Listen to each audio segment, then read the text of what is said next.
If I take a bearing from the sun and reverse the coordinates on Enola's back, then dryland is that way.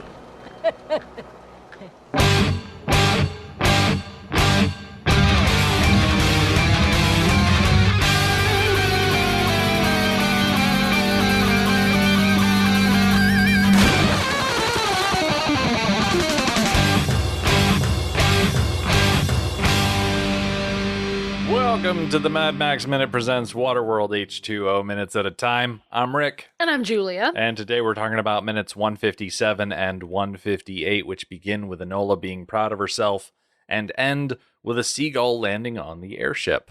I mentioned at the tail end of last week's episode that we start this week with a bit of a sweet note. You've got Enola. She is standing between Helen and the Mariner, and she is positively beaming. Because not only did she just escape death, she looks at these adults on either side of her and she says, I was swimming. It's so normal. It's what a normal kid would do. Hey, did you see me? I was swimming. That's exactly kids. That's what they do. Enola doesn't really get to live a normal kid life. No kid does. But especially Enola. So it's nice for her to have that moment. Yeah, and the Mariner has a very normal reaction where he looks down at her and he says, oh, I saw. It's very paternal. I have said the exact same thing before in my life where a kid toddles up to me and says, oh, look, I did a thing. And I'm like, oh, I saw. Good job, bud. And that's all kids want is for you to see. Mm-hmm. They don't need to be critiqued. They don't need to be told how to be better. They just want to know that you saw. Mm-hmm. And considering her swing ability is the one thing that the Mariner specifically taught her, it's the one skill that she has acquired over the course of this adventure, of course she would be proud of herself to be able to show that off. Yeah, and in such a way that actually saved her life. Mm-hmm. If she had flailed around like she did way back earlier in the movie, the Mariner may not have been able to get to her before she went under. And it would have been very difficult for him to grab onto her for sure. Yes. Like one of the benefits of her treading water on the surface is that she presented a stationary target for him to shoot for. Right. That was also true for the smokers, but they're blown up now, so they don't matter. And the Mariner's response and the moments just after it, I think he smiles, maybe for the first time in the movie. Yeah, I think you get a little bit of an actual smile. Yeah, it's pretty subtle, and he is quite exhausted. Understandably, yeah. Yeah, he's been doing a lot of work, but he seems happy. It's nice. It's a very human moment between our three principals here, and wouldn't you know that moment is interrupted by Gregor. You mentioned last week that you're starting to get really annoyed with Gregor. Yeah, his shtick is starting to wear thin, and I don't think this explanation of his eureka moment and how it translates to dryland is that way, I don't think it's very clear, and it doesn't seem to make a lot of sense. He had a eureka moment, but it's the same moment that he had back at the atoll when he figured out that the polarities flipped. Uh-huh.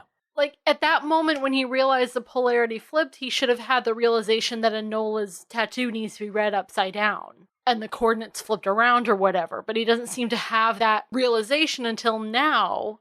I don't think he needs to explain what a map is to people because he doesn't use it. He spends, I don't know how many seconds explaining what a map is and then doesn't use it. Yeah. That was wasted time. He calls everybody's attention as he spreads this navigational chart across the middle of the gondola, and he says, look, this map. It bears a grid system with numbers the ancients used to determine geographic locations on the world, just like the numbers and symbols on Enola's back. It feels like he's explaining for the benefit of all assembled what a map is. Right. I'm sure right. he has seen maps before. Like, yeah. This can't be the first one he's seen, but, you know, maybe he just thinks that everybody else is dumber than he is and needs to be explained what latitude and longitude lines mean. Which, hey, if they haven't seen maps, sure, whatever. I'm open to the idea of him thinking out loud or troubleshooting out loud, brainstorming. I'm open to that, but he does seem to be explaining things that he knows already. And where did this map come from? I think I would have been more open to it if we had this explanatory scene when he first finds this map and goes, oh my gosh, you guys, there's a grid system on this map. And these numbers are really similar to the numbers on Enola's back. Do you remember back in the atoll attack, one of the things that he was carrying to put on the gondola was an armful of rolled up charts? Yeah. I wonder if this map was in amongst those charts. So he had this map the whole time? He had this map the whole time. The thing that he didn't have was the translation of the characters on the tattoo.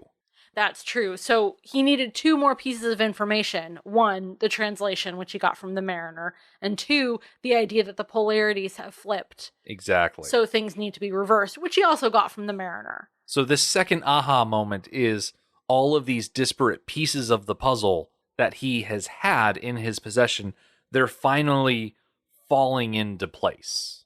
Like, you can have pieces of a puzzle, but unless you've got an idea of what the grand picture is supposed to be, how easy is that puzzle going to be to fix? Yeah, so much harder. I try really hard not to be frustrated with Gregor. But he's so over the top so often. It was charming at first, don't get me wrong. Now it's kind of like, okay, just get to the point, old man. I do have to wonder if we would feel that way at this point in the movie if we had watched the theatrical cut. Were there enough scenes removed for the theatrical cut that this still feels like a proper Eureka moment?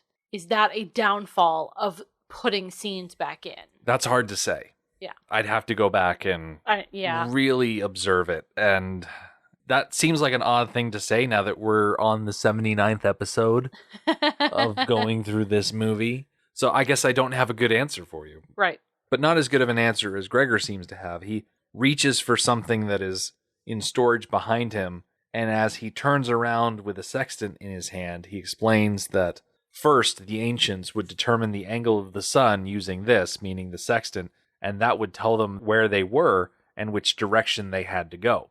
Now, I am not good at explaining how to use a sextant. I tried to read up on how to use one, and I felt really dumb because I couldn't figure it out, so I watched a cartoon video on ancient navigation. Mm-hmm. The video was really fun because they explained the ways that different civilizations navigated on the ocean. They said, oh, well, Vikings had a box of ravens, and they would let one out, and if it flew in a direction, they knew land was that way. And they went on to say that the Polynesians were the first to really understand how to navigate using the stars, and how if you're on one side of the world and you call your friend and you say, hey, what star are you under? And you can follow that star and just get updates along the way as the stars move. And that's one of the reasons why Polaris, the North Star, is such a good navigational tool, because it doesn't spin in the night sky like all the other stars do. So, like, there are ways to do that I have not researched, but a sextant specifically is all about finding the specific elevation of the sun versus what time of day it is, and that's going to be something you can compare against Greenwich Mean Time as far as that's concerned, to figure out where on the globe you are as far as latitude is concerned, whereas longitude is more about what season you're in. It's all very complicated for me to try to explain, and yet here I am doing it anyway. Basically, the long and the short of it is that Gregor is using this sextant. He makes one measurement and then just suddenly knows all of this information about exactly where they need to go. Right. Now, you mentioned the sextant is based on the position of the sun versus what time it is, which I understand vaguely how that would tell you where you are on the planet, but they don't have timekeeping devices. They don't know what time it is. Time doesn't mean anything to them anymore. Exactly. The whole idea of using a sextant to find your longitude is that you find the position of the sun against the horizon, you see what time it is where you are, you compare that to Greenwich Mean Time. So ideally, you'd probably need 2 clocks, one local, one compared to Greenwich, and then it tells you where on the latitude you are. and then it would give you a general direction to sail off to. He's doing a very simplified version of what the actual process is. The time spent in this scene of Gregor explaining things might have been better spent with him having an aha moment, him using the sextant, and then actually using the sextant the way it should be used, then doing some math on a piece of paper or something, and then comparing that to the chart, and him muttering about what he's doing as he's doing it in his mad scientist sort of way. So that it actually feels believable when he says, okay, it's that way. Yeah. Instead of just, oh, I'm going to point the sextant at the sun, and then we need to go in the exact opposite direction. I do find it very convenient that the direction they need to go to find Everest, or dryland, here I am spoiling what dryland is, as if we don't already know. But the direction they need to travel is already the direction that the airship is pointed in. Very convenient. Yeah, it was just so simplified. Honestly, at this point, where we've had the big climactic event, I'm not sure I'm begrudging the movie a little simplification to get things moving faster. Okay, I don't begrudge the movie simplification to get things moving faster, but that's not exactly what they did. They spent the time with Gregor to explain what he was doing, except he didn't actually explain anything. Okay, that's a very good point. And then in the end, he simplified it in the end, and they're like, yeah, go that way. Listen, if you just set up Gregor in front of the camera and let him ramble for long enough, people are just going to shut off. And so when he offers the simplified explanation, they're just going to say, okay, fine. Fine. You took long enough getting there. Let's just go. Right. So he points in the direction, and they turn on their propellers, and they just go. They just fly off. Yeah. I love everybody's reaction to the leaving. It feels very, we are setting off on our journey to a new chapter of our lives. There's something optimistic about this. The foe has been vanquished. They seem to know that they are in the end game of their movie, where, okay, it's time for the happy ending. Let's go claim it. Mm-hmm. And it feels optimistic and relaxed in a way that we have not felt in a long time in this movie. After a few close-ups, everyone looks in the direction that Gregor is pointing, and that's when he hops in the little control seat that he has. But in the book, it's a little different. It takes a bit of the wind out of Gregor's sails. After they watch the D's sink down below the waves, the book continues, and before long, stars bright overhead, leading the way, the balloon sailed, but not toward New Oasis. Everyone was asleep, Helen and Enola secure in each other's arms, Gregor flat on his back, snoring, the enforcer curled up like a big baby, dreaming peacefully. Everyone was asleep, but the mariner, that is. He was steering. He had set a course, based upon a certain map.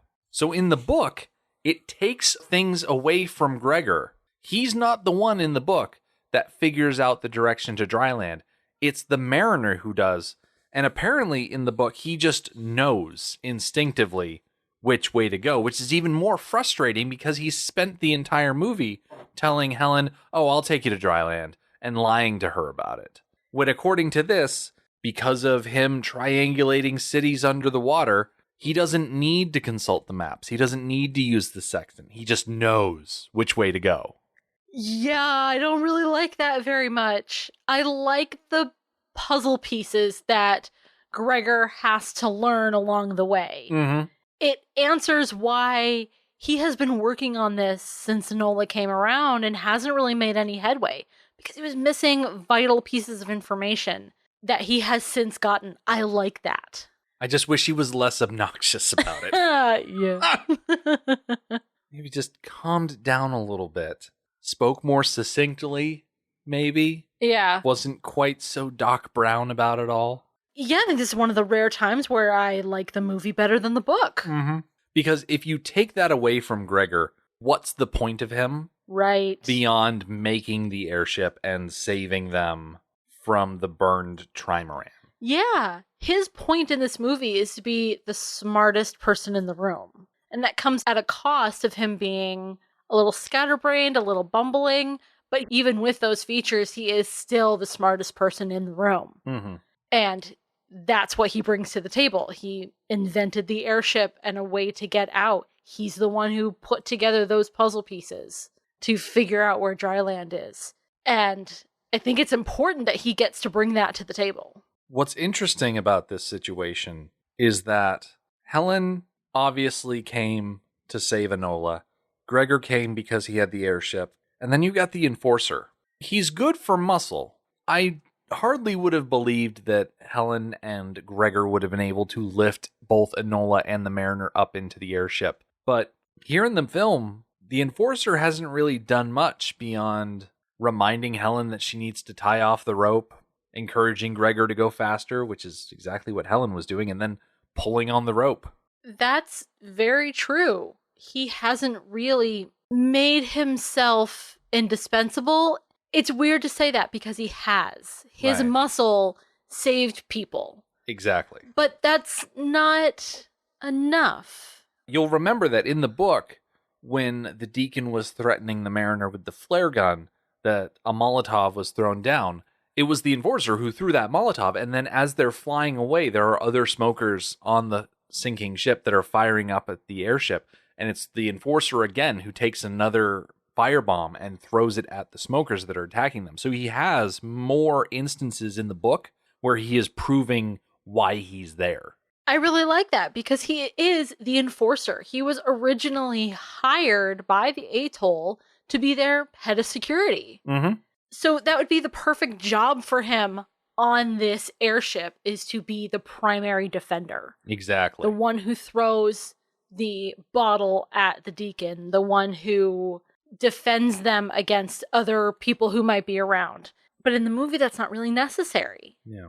I would have liked to see the enforcer in the movie throwing more bottles around at other smokers. I don't want to take away from Helen's contribution that she hit the deacon in the head with the bottle. I like that she's the one who did it, but I would have liked to have seen the enforcer as they are flying in on the boat. He's standing behind Helen, just hucking bottles left and right. And he's got that crossbow. Yeah, really laying waste to use these guys. it. And they could have very easily just had smokers on the deck of the D's still, shooting up at the airship, up at the Mariner and Enola on the rope.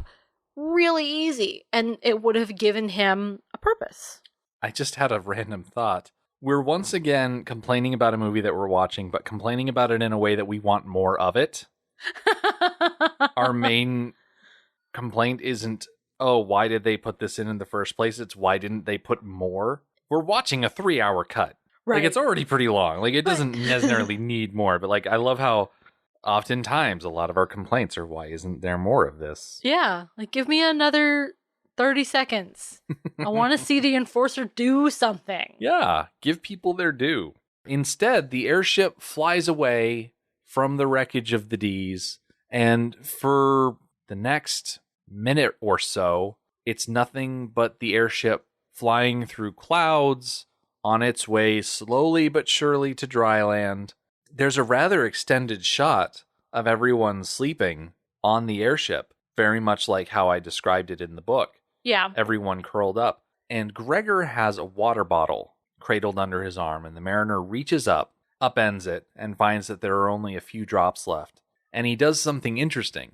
He catches those drops in his hand, and then brings his hand over and makes sure that that water falls into Enola's mouth. He gives her the very last of their water supply. And what I like is that as they pan back from Enola to the Mariner, you can see that Helen is awake.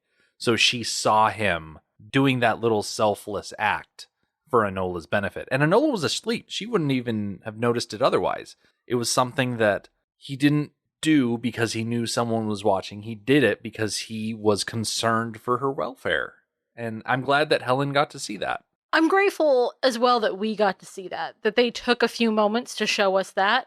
It really helps to add another marker on his character arc. Yeah, because the Mariner at the beginning of this movie would have saved that water, what little of it was left, for himself. Absolutely. This feels very similar to the tomato scene, where even the few drops of tomato juice he scooped up for himself. Very actively selfish. Yeah. And he isn't like that anymore. Not that he won't ever be like that again, but this individual has earned that place in his life to be selfless. Yeah. For.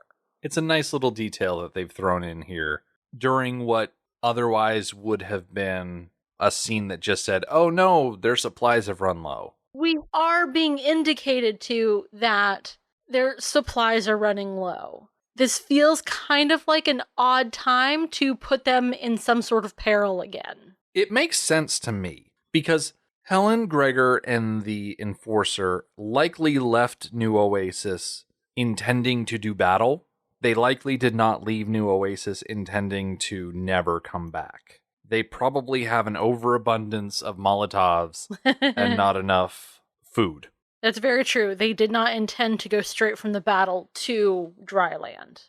And the book points out that it's several days before they reach their destination. In that case, I think this running low on supplies and they are in danger, I think it should have been taken another step. I think maybe it should have been more of a plot point.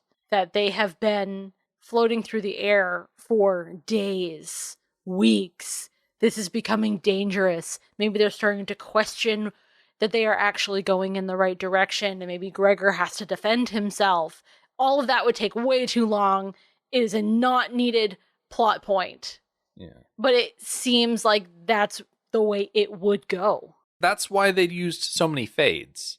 Once you have the shot of the airship flying off towards dryland, you get a fade to the airship flying through the cloud. It fades to looking down at the airship as it flies through the clouds some more. You fade to everyone sleeping. Like every time we've seen a fade, it's an indiscriminate amount of time later. Yes. Which is why it's so hard to clock exactly how long this movie takes place over. In fact, with about 20 seconds left in this clip, we cut to a close-up of the Mariner, and it is early morning.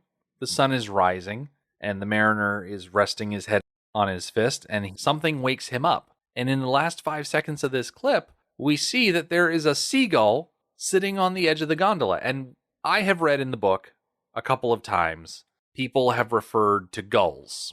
Mm-hmm. And the question has always come up, how do they know what a gull is if they can't find dryland? Which has always been a very legitimate question. Yeah.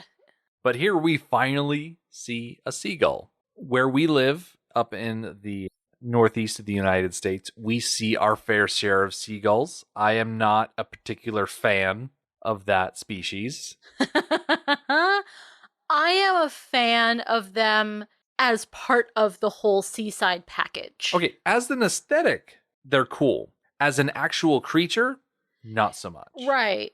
Like, I like the layering of sounds of seagulls with ocean waves crashing. Mm-hmm. Those go very nicely together, and I enjoy the combination. What I do not enjoy is trying to eat on the beach and having gulls stalking you. Mm-hmm. Mm-hmm.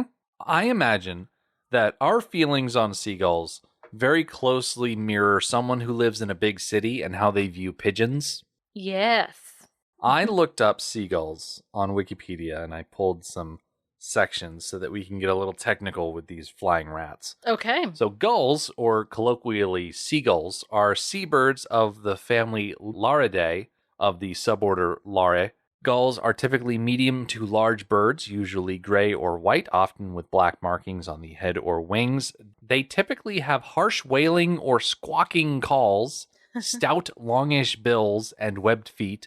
Most gulls are ground nesting carnivores, which means they take live food or scavenge opportunistically. Live food often includes crustaceans, mollusks, fish, and small birds.